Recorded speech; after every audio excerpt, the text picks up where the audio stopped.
Welcome back to the channel. This will be the chip strategy guide for UCL Fantasy for the entire season, not just match day 1. And for those that are unaware, you can't play the wildcard or Limitless in match day 1, 9, or 11 because we have unlimited transfers in those match days. I'll break down both boosters and explain why we should change our strategies compared to previous seasons. Smash the like button and subscribe for new if you enjoy my content or find it useful. Our aim is to get this to the 200 likes and to keep on pushing towards 35 subscribers on YouTube. Check all the links in the description below for my Twitter and Instagram, DylanRCM, my Patreon, patreon.com/DylanRCM, and also the Discord server, UCL Fantasy League, and Spotify. Without further ado, let's jump straight into it.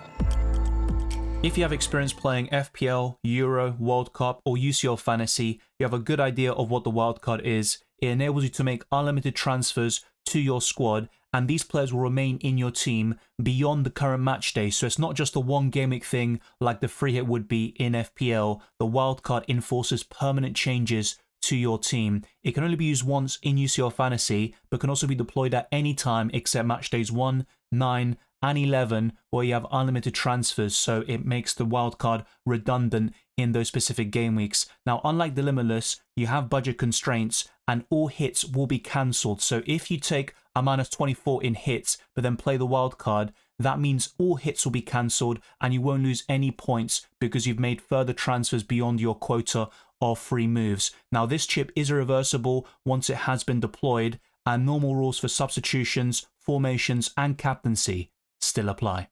There are two major differences between the Limitless and the wildcard, one of which is the fact that the transfers you make only last for a single match day, so it's essentially like a free hit from FPL, and there are also no budget restrictions whatsoever. You still have to comply with the rules and pick 2 goalkeepers, 5 defenders, 5 midfielders, and 3 forwards, and you can't go over the limit in terms of players from a single club, which is currently at 3, but apart from that, you can pick the most expensive players and build a dream squad for any stage that you pick the team in, of course. Now, the booster can only be used once, just like the wildcard, but it can be played at any time except match days 1, 9, and 11 for the same reasons as I described earlier. All hits will be cancelled, the chip is also irreversible, and you have to comply with the rules for substitutions, formations, and captaincy. If you have any other questions or comments, let me know down in the comment section below. This table highlights the key differences and similarities between both chips, the wildcard and the Limitless. So with both boosters, you have one of each available for the entire tournament. And in terms of unlimited transfers, you also have that luxury on both occasions. But the key differences lie with the unlimited budget, which only comes into play with the Limitless chip. With the wildcard, you have to comply with the budget restrictions. And as for the team resetting once the match day is over, that isn't the case with the wildcard, but it is with the Limitless. So think of the Limitless like a free hit with no budget restrictions, whilst the wildcard is the more powerful chip in the long run, as you can make permanent changes to your squad. Transfers are crucial in determining your chip strategy. So in the league phase, you can only roll 1 transfer with a maximum of 3 available transfers at your disposal. You can't stockpile more than that and have 4 or more free transfers in the group phase. Now, no free transfers are carried forward after activating the wildcard or Limitless chips. And for every transfer you make beyond your quota of free transfers, you have 4 points deducted from your total, but this can be cancelled out by using either the wildcard or Limitless chips. Now, compared to the knockouts, fewer transfers are granted in the league phase, and this would reinforce the popular chip strategy of using the wildcard and Limitless chips early on, but I think things are different this season.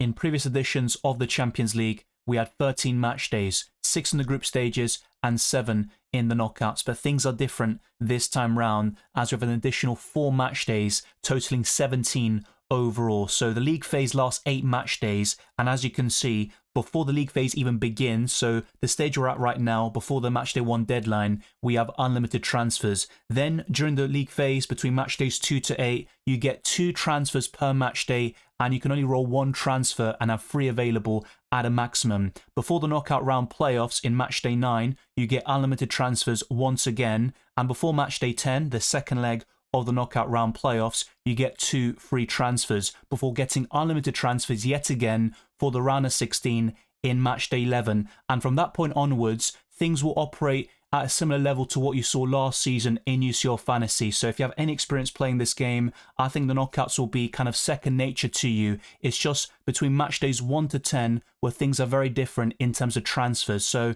for the second leg of the round of 16 in match day 12, you get 3 free transfers. For the first leg of the quarterfinals in match day 13, you get 5 free transfers, and it kind of operates at a similar level. 3 transfers for the second leg of each round, and 5 free transfers for the first leg of each round of the competition, and the same goes for the Champions League final in match day 17. This may not play a big part in your chip strategies, but it's worth considering the player limit in terms of maximum players per club at each stage of the competition. So for the league phase between match days 1 to 8, you can pick 3 players from a certain club, and the quota does increase to 4 between match days 9 and 10 for the knockout round playoffs, and it remains the same for the round of 16 in match days 11 to 12. For the quarterfinals, you can then pick 5 players from a single club, and this increases to 6 for the semi-finals, and then 8 for the Champions League final. So you can pick 8 players from one finalist and 7 from the other. That's the way things work. But in match day 17, you can't make substitutions because you've only got one match and you can't change things whilst the game is going on. So that's why in match day 17, the wildcard or Limitless loses some of its potency. And the same goes for match day 8, when every single team in the Champions League phase plays at the same time.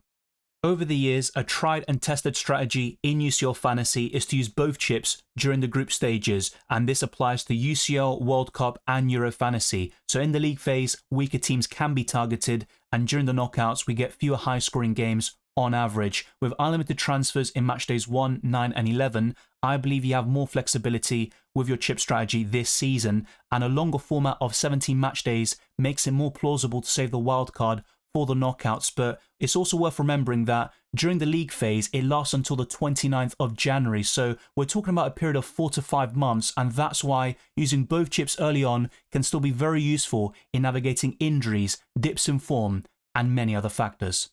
I have to caveat this and say this is not set in stone whatsoever, and what I want to provide in this video is ideas and arguments for and against different chip strategies, which include using both chips early on or maybe saving one for later in the competition. But one thing I can definitely recommend is don't use the Limitless in match day 8, because as I mentioned earlier, every single team plays at the same time on the 29th of January. You don't want to use the Limitless for that match day, because with the Limitless, you'd also want to have the option of having bench players who are very expensive and bring them on to maximize your chances of getting a lot of points within a single match day. And you can't do that in match days like 8 or 17. So no matter what you do with the Limitless, don't use it in match day 8 or 17. That would be my recommendation. And match days 2 to 7 is probably the ideal time to use the Limitless, as you've got a lot of weak teams left in the competition and you can target some very high scores. Rotation is possible during the league phase, to be fair, but we've also got more balanced groups, so to speak, compared to previous editions, and there are some tough games, so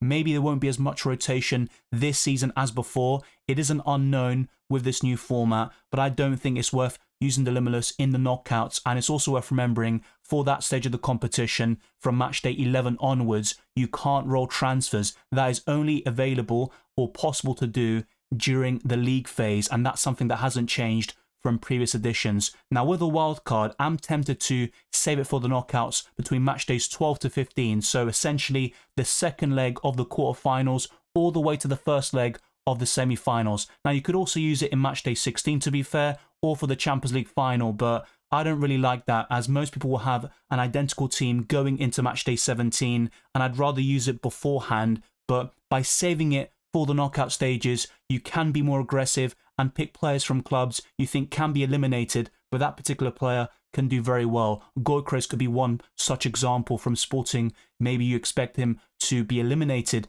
in the round of 16 should they reach that stage, but he can score a lot of goals in the process, even if his club are knocked out. So that's the way I'm looking at it. If I had to put a specific match day, in theory, I think match day 3 or 4 is quite likely for me with the Limitless, but I want to be open-minded and pretty much set a bar of match day 2 to 7. And as for the wild card, I think match day 13 or 15 is the most likely with my current chip strategy.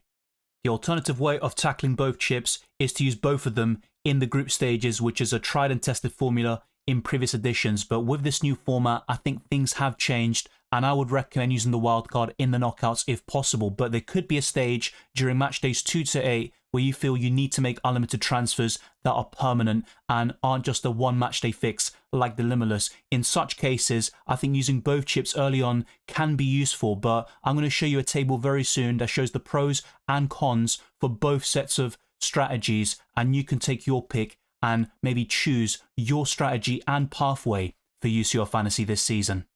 On the left-hand side, we have using both chips early, which is like the alternative strategy I just showed you. And on the right, we have saving a chip or possibly both for the knockout stages, which is my current strategy. So you can target the weakest teams and earn even higher scores during the league phase. That is undeniable, and that's a key reason why I'm aiming to use the Limitless during the league phase. But on the other hand, rotation is more common during this stage of the competition, so a chip could be wasted early on. Now, it can go both ways because either the wildcard or Limitless can help you tackle rotation, but you can still get things wrong, so that's where the element of wasting a chip could come into play. UCL Fantasy is still a short format compared to FPL, so getting off to a strong start remains crucial, but I would argue not as important as it maybe was last year or in previous editions. But we can build a better wildcard team later in the competition as we identify the best players and teams for the new season, because this can change from one campaign to the next. Now, the wildcard or Limitless can help you tackle rotation in matchday 8, that is certainly true,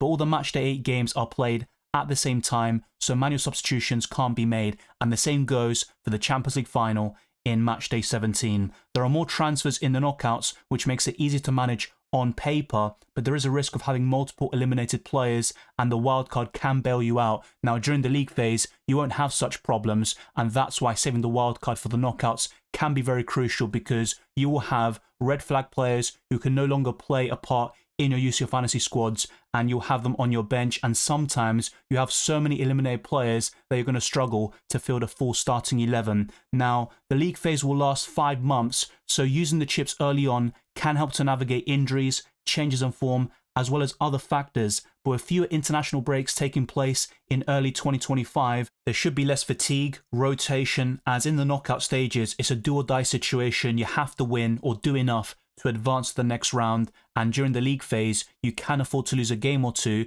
but that does require consistency to reach the round of 16, especially without playing a knockout playoff. Now, the final point for both sides is manual substitutions aren't possible in matchday 17 for the Champions League final, so for those that are aiming to use a chip in the final, you definitely would want to avoid that, and using both chips early would be a better use of the wildcard or Limitless. But on the other hand, having the wildcard in the knockouts allows you to pick more differentials and be more aggressive. You can choose players from teams you'd expect to be eliminated in the round of 16, quarterfinals or semi-finals, and if they are eliminated, you can just wildcard them out and have a very strong team for not just the matchday right in front of you, but also in the future knockout rounds of the competition. So let me know your thoughts down in the comment section below. Which side do you lean towards? Using both chips early, or maybe saving one of them for the knockout stages, perhaps even both? Like I said, my current plan is to use the Limitless between match days 2 to 7. I don't have one penciled in, but I believe match day 3 or 4 is the most likely.